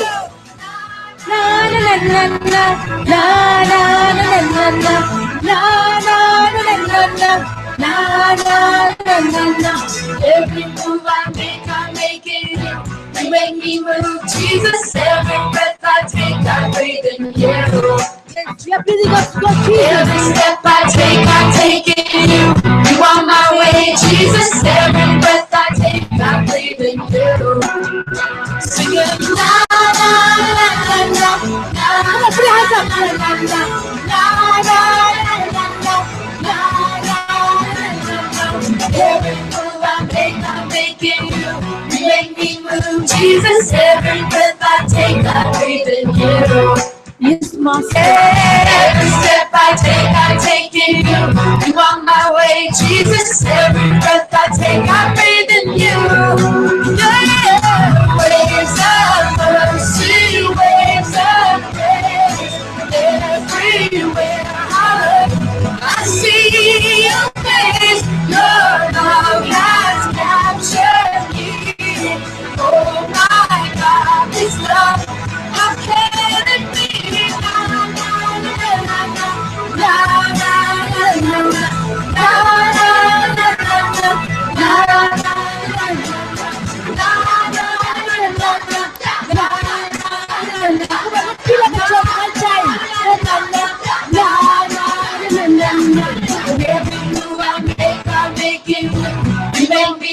Jesus, every breath I take, I breathe in you. Every step I take in you.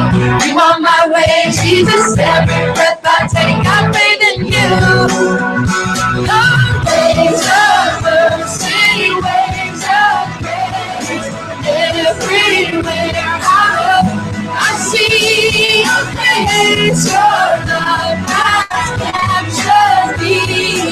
Oh my God, this love, how can it be?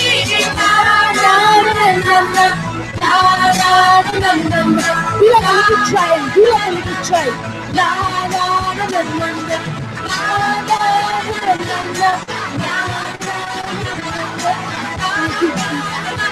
Thank you, Jesus. Thank you, Jesus. Thank you, Jesus. Hallelujah. Hallelujah. Hallelujah. Thank you, Jesus. One more time. You want one more time? One more time? Yeah, one more time. See, we have to be like little children to enter into the kingdom of God, okay? See, just put pause, Baba. Baba, put pause. Baba, put pause. See, your children will be changed not because of your advices. They will be changed only by your examples. Amen? So whatever you do, children will follow. If you are shy and standing, they will never come up. So see, everything has a purpose why God does it. Amen? So you are the witness, the first teacher to your children. So let's move. Here we go. Come on.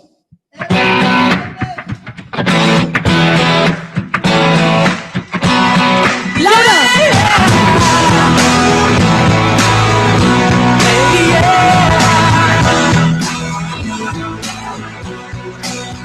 Here we go.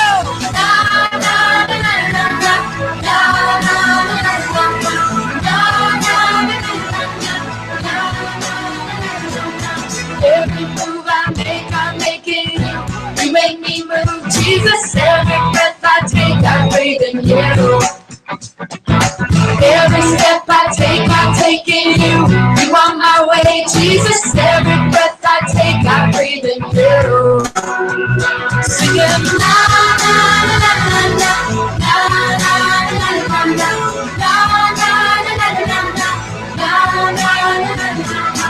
Every move I make in you. You make me move, Jesus. Every breath I take, I breathe in you. Come on, take a deep breath.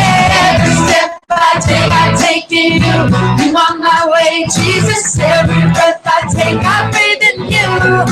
Yeah, waves of mercy, waves of grace, everywhere I look, I see your face. Your love has captured me.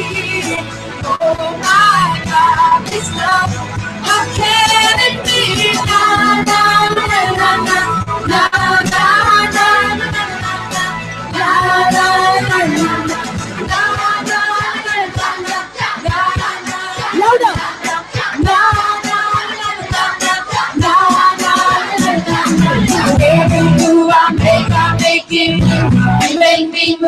Jesus, every breath I take, I breathe in you. Come on, go. Every step I take in you. You are my way, Jesus. Every breath I take, I breathe in you. Waves of mercy, waves of grace. Everywhere I look, I see your face. Your love has captured me. Oh my God, this love I can't